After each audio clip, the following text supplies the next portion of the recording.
José Huich Rodríguez, escritor, periodista, profesor universitario y actualmente encargado de la página de crítica literaria de Correo. Ha publicado en el año 2000, Año Sabático, su primer libro y después El Mascarón de Proa en el 2006.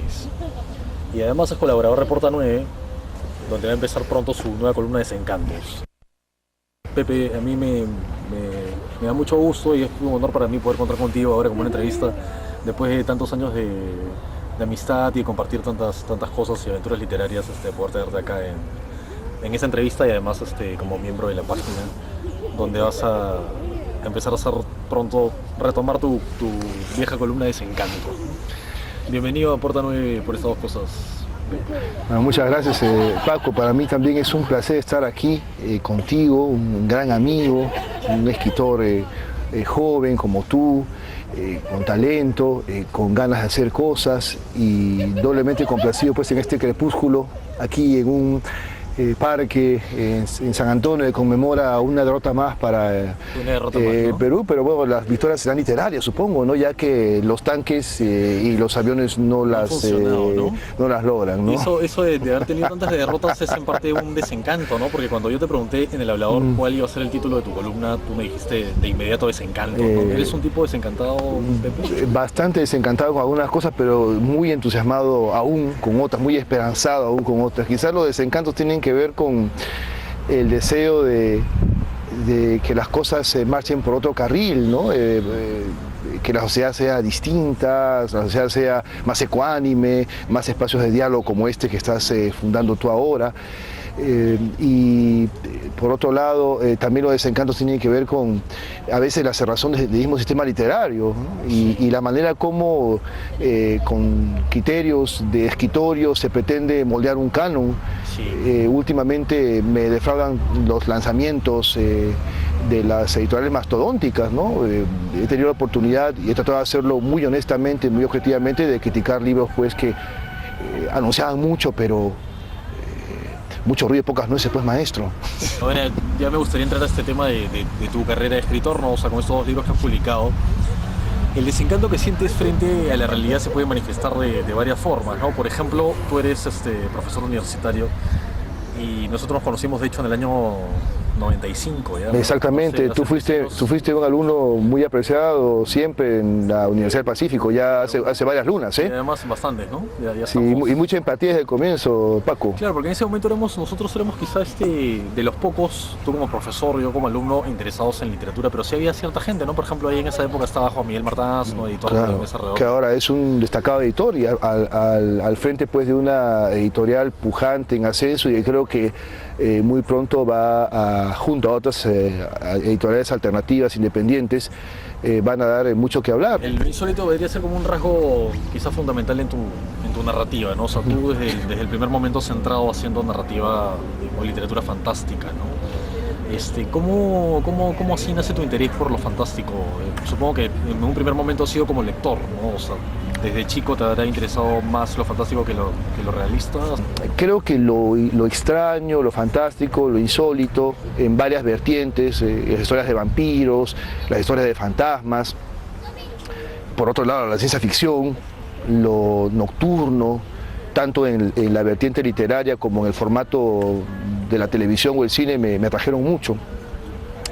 Y eso fue, creo yo, incubándose con los años. Yo empecé escribiendo narraciones realistas, claro, pero me di cuenta de que... Podrías hacer más o menos de la generación del 80. ¿No? Exacto, por edad sería de los 80. De los 80, que era, en esa época, tú recuerdas, tú estudiaste literatura, ¿no? En la Católica, en esa época, el realismo estaba como bastante fuerte, ¿no? Sí, y lo fantástico seguía siendo una vertiente un poco marginal, periférica. Sí. Yo conecto con autores latinoamericanos a comienzos de los años 80, con Borges, con Bioy Casares y con Cortázar, que son, creo yo, la triada. Para mí es la santísima trinidad de la literatura fantástica hispanoamericana. Y así, como sin darme cuenta, me instalé en lo fantástico, porque creo que es un territorio en el que me siento muy cómodo. El año sabático, como dices, si me lo habías comentado alguna vez, lo has escrito durante un periodo largo de tiempo.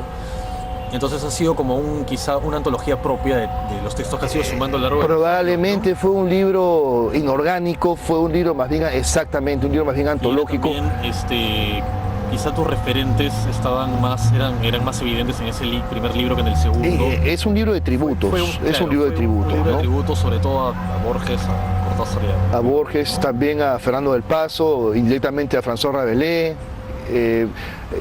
Hay cuentos que se vinculan pues con muchas tradiciones, algunas seguro inconscientemente brotaron, pero creo que sí que es un libro donde de algún modo me antologo, sin que suene esto pues a jactancia, me antologo a mí mismo, porque son cuentos que no se escriben para formar ese libro, sino que son cuentos que se van amalgamando para formar Año Sabático. Sí, tal vez alguna vez te lo dije, pero no sé si estarás de acuerdo ahora con esta idea de que tú eres un escritor fantástico más o menos clásico, ¿no? Sí, O sea, sí, sí. usas algunos tópicos o sea, te inscribes dentro de los códigos de la literatura fantástica, ¿no? O sea, una cuestión del doble, ese tipo de cosas. Sí. ¿Qué te permite los códigos fantásticos narrar sobre la realidad que no te lo permitiría hacerlo de forma realista? ¿En qué te parece que se puede aprovechar?